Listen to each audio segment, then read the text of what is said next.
Welcome to Virtual Nomads, where we serve you lifestyle and inspiration through travel. Today we are at the Manhyia Palace and we will be learning more about the Asante Kingdom. So get your pencils and pens ready and learn some amazing rich history. A little bit of Jessica, here I am.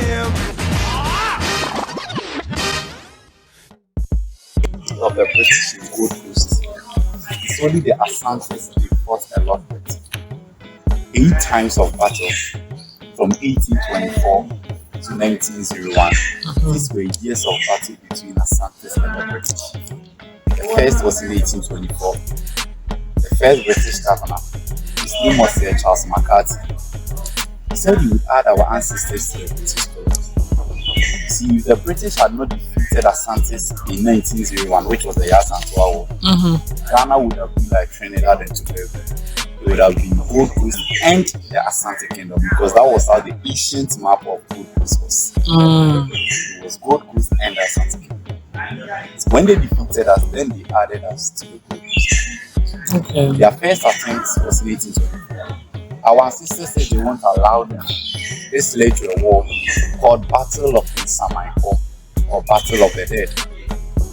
Our ancestors, Nana Bunsupenyi, defeated the British and cut off the head of the British governor, Sir Charles McCarthy. He brought his head as a trophy to Asante land, and Asantes displayed the head of Sir Charles McCarthy for 42 days, which is 1 month, according to Asante calendar. It's Yeka Adedrianai. Can we all say it? Adedrianai. Which is 1 month. Adedrianai. That means that in the course of the year, we Asantes have 9 months as 1 year. To us, the year ended on 12 December. Wow. Yes, the year has ended.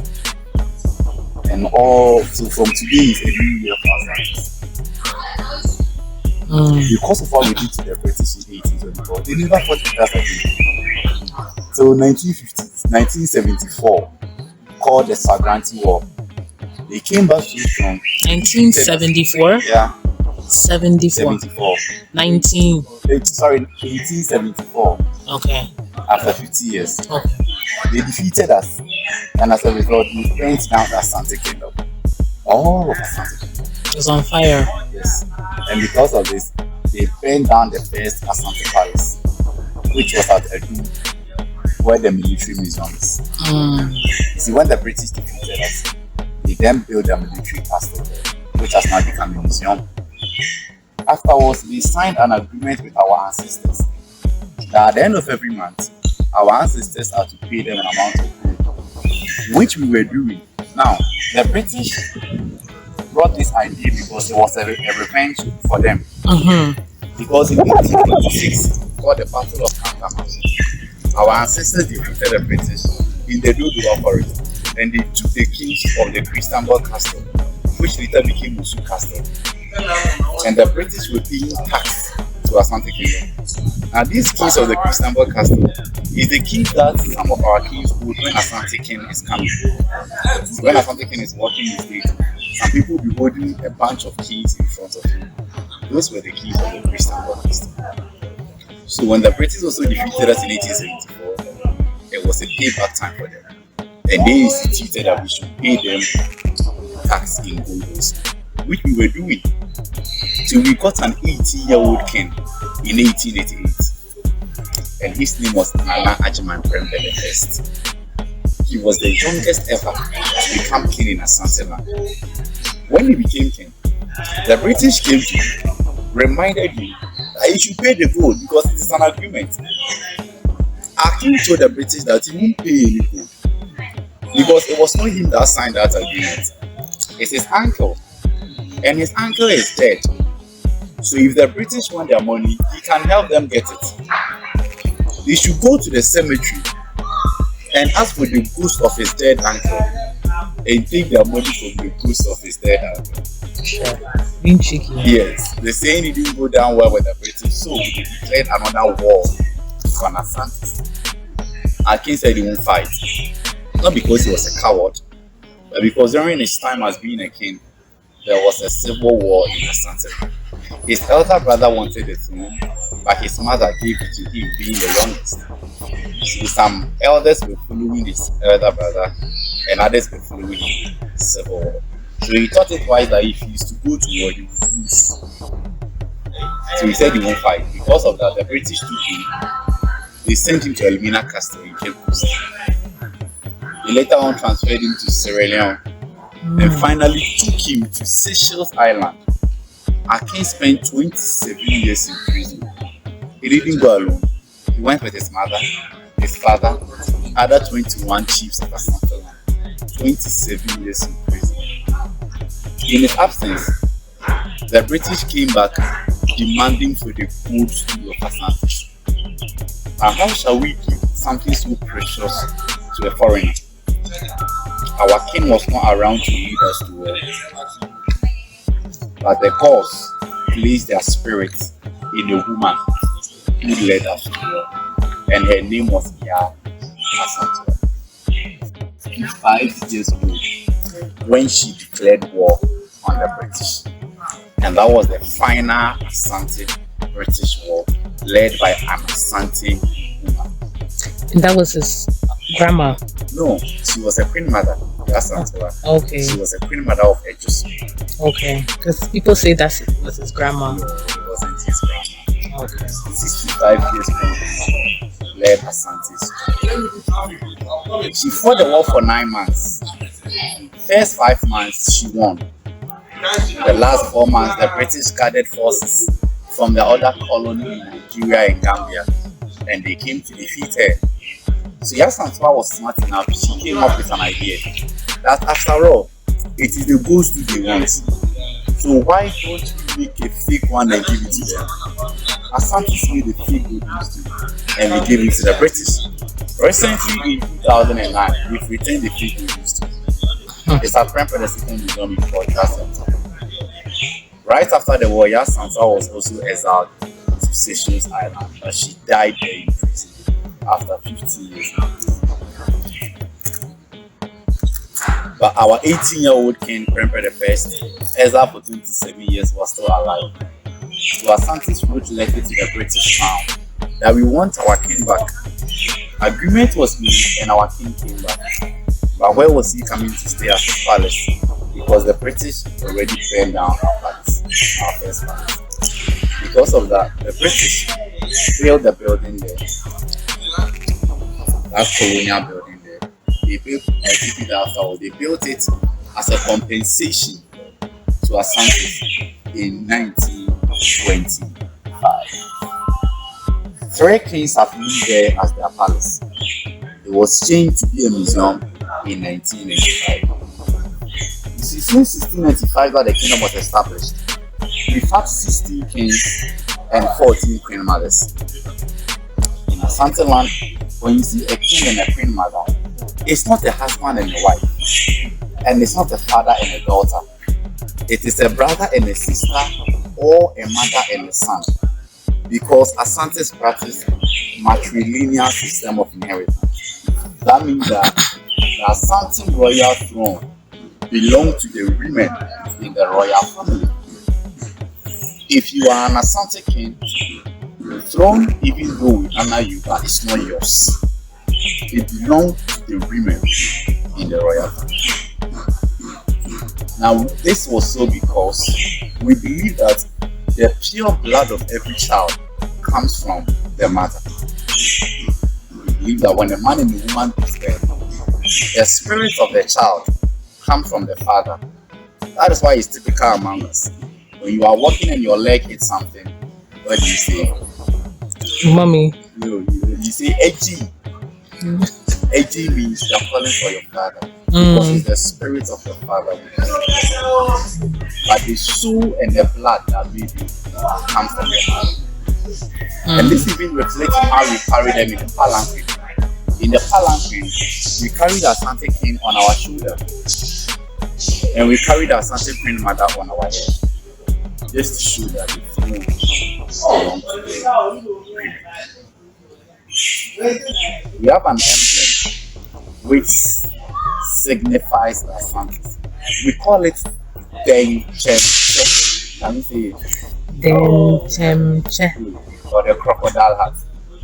It's made up of three animals: eagle, crocodile, python. Mm.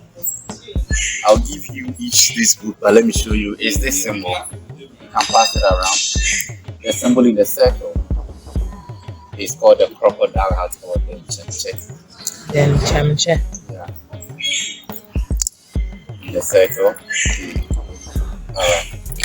Thank you. Now it's made up of three animals: eagle, crocodile, python. These are the three animals in the Asante. Eagle, crocodile, python. Which means the eagle is stronger in air. The crocodile is stronger in water. And the python is stronger on land. Meaning, no matter where you find yourself, in the sky, on land, in the water, you have to be strong. And that is the emblem of Asante. So apart from that, we have the porcupine, Kotoko, which is our warrior symbol. So we call our warriors Asante Kotoko. You see, back in the olden days, whenever there is a war, the Atrema will make the sound. Asante Kotoko meant where the fire is burning is where we will go. Atrema was a drum we played before we go for war. We also have a tumpine which we played at the end of every month. So anytime you hear the tumpine playing, it means that the month has ended. And we also have Fonton Form, which we play to dance kitty and Adwa. Apart from that, we have a flag. Thank you, Gifty. Please give it to me. We have a flag, and these are the colors of the flag: yellow, black, green. The yellow stands for the growth we are having, the black stands for our skin color, and the green stands for our vegetation. So we normally see the rich black man living in his forest. Can we say it together? The rich black man living in his forest. I'm going to end on this. We have 4 streets in Asante land. 4. We have the Sikega, or the goat street. If you open to page 16, you see it. Sikega. You see it. Nobody sits on the goat street. Nobody sits on the goat street. Yeah. Nobody. And then we have the Kotokoja that we sent it to war. We sent it to war. Anytime there is war, we bring the Kotokoja out. The third is the white stew. When the king is alive, he is having a white stew, sign of life. But when the king dies, we blacken his white stew for it to become a black stew. We call that ritual Rempe. We are sending the king's stew to Rempe. It means we are going to blacken it.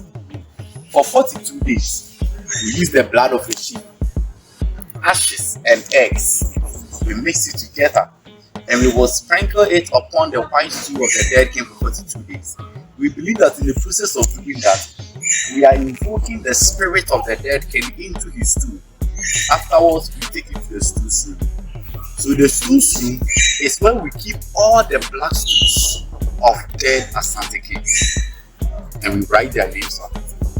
When we choose a new king, we blindfold him and we take him to the stew room to touch any of the black stews.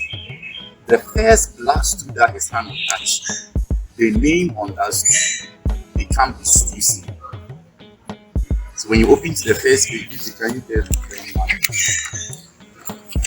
When you open to the first page, you see a picture. You see a picture of the current king. His original name was Kwekubia. And when he was chosen to become a king and he was taken to the stew, his hand touched on the black floor of Osei to the first. That means he will be called Osei to the second. When you flip to the next page, that is the picture of the current queen mother. Now it's a brother and a sister ruling the Asante Kingdom. And when she was also taken to the stew, her hand touched on the blood flow of Nana Amatunebia. the second. That means that you be called the third. That is how you get. Thank you. Can I very make much. ask a question? Yes, you can. What about if it touches, we have like say to choose the first and the second. Yes. And we have the second. Yes. And we touch the first. So how you tell it to be the third? Yes. No, it didn't touch the second. Yes, but then the new person has still touched it too. The name on it is Funerary. And now we've had people try the first and second, then they usually call the third. So are they really brother and sister? Yeah, but it's yeah. And when they die, we don't take the crown and give them their daughters. That is not our tradition. When kings and queens die, we embalm them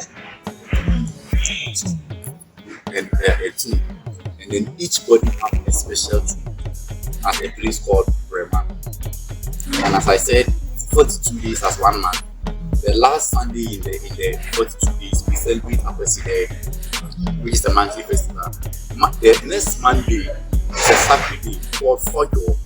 Asante Kingdom have to go to Breman and perform certain rituals on the tomb of his ancestors. Thank you so much for watching my video. Please do not forget to like, share, and subscribe. And I hope to see you on the next video. Bye.